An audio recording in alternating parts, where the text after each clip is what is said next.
when you begin these kind of presentations to sort of introduce yourself, and what you're doing, I think, is establishing the argument of authority, right? Oh, I have so much background, and this is where I've studied, and blah, blah. So it makes it sound important. What you're going to say has some relevance. That's the standard.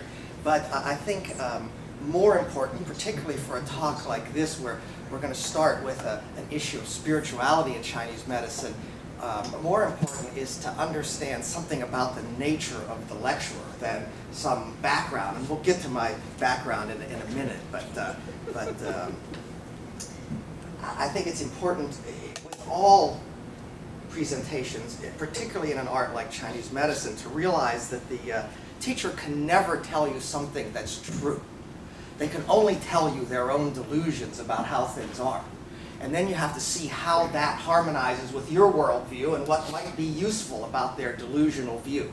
This was particularly driven home to me some years ago. I was in the Jade Buddha Temple in Shanghai, maybe 25 years ago or so, and I was looking. They have, you know, back in the Cultural Revolution, they were destroying a lot of the temples, but Zhou Enlai, the premier of China at that time, had some troops at his disposal and managed to dispatch them to what he thought were very culturally relevant sites to sort of protect them from the Red Guard. You know, so Mao was doing his thing, struggling with others in the government, releasing the Red Guard, and Zhou Enlai was sort of in the background. Oh, I can protect this and I can protect that. And one of the things he protected was the Jade Buddha Temple in Shanghai. I think, you know, we can wonder his motives, but maybe because he thought it would be a good tourist site later, which in fact it turned out to be. But it had one of the few places that has a complete collection of the Buddha Sutras. And so I was in the sutra room there, and it's, you know, a big wall of old texts, and I'm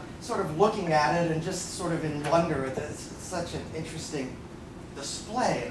And this old monk came in, and he was kind of surprised because to see a foreigner in there wasn't so common 25 years ago or so. And so he said something to me which I didn't understand.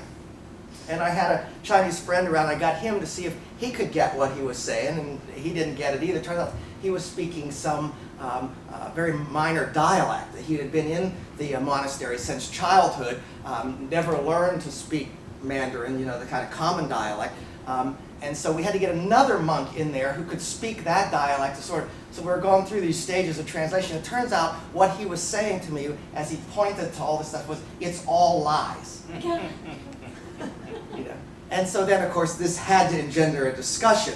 And the point came that there was no true spiritual teaching. In fact, what spiritual teachings are were ways to balance people's misapprehension that was causing them some kind of discomfort, some kind of suffering, was preventing them from really fully realizing themselves. And so all the teachings were ways, and I thought this is exactly what Chinese medicine is, right? We don't say there is a correct treatment. The correct treatment is the one that balances the person's condition. Some people have a more cold yin condition, therefore they need yang tonification. It's going to be a totally different treatment than the person with heat, right? We're bound, and it's the same way with spiritual teaching in that Buddhist tradition.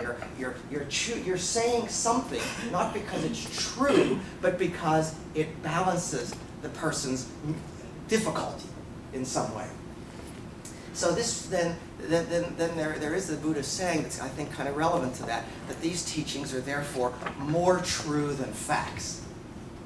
You know, they're not basic facts. They're something useful and so as I go to present, I have my things that make my life and my perspective, and those things are more true than facts for me, but they may or may not be for you.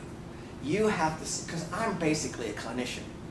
So you have to see, how are these things relevant to the way you like to interact with your patients? How are they useful to you in then balancing your patient's condition to help them actualize themselves?